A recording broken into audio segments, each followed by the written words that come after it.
First ஸ்ட்ரோக்கோட symptoms என்னன்னு பார்க்கலாம். பக்கவாதம்னு சொன்னா எல்லாருக்கும் ஈஸியா புரியும். ஸ்ட்ரோக்கோட சிம்டம்ஸை நம்ம பி ஃபாஸ்ட்னு சொல்லி ஞாபகம் வச்சுக்கலாம்.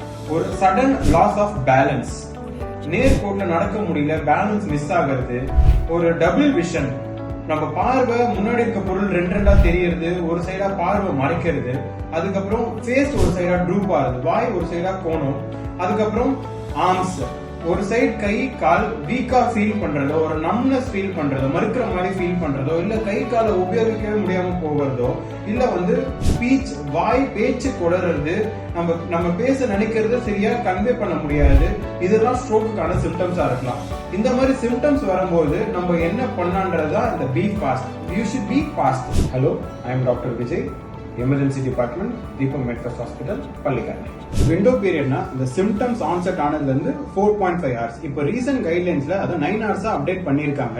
ஒருத்தருக்கு ஸ்ட்ரோக்குன்னு கன்ஃபார்ம் ஆனதுக்கு அப்புறம் அந்த ஸ்ட்ரோக்குக்கான காரணம் ஒரு ரத்த கட்டு, ஒரு பிளட் கிளாட்டாக இருந்தா அந்த கிளாட்டை நம்ம பர்ஸ்ட் பண்றதுக்கு கொடுக்குற த்ராம்போலைசிஸ்ன்ற ட்ரீட்மெண்ட்.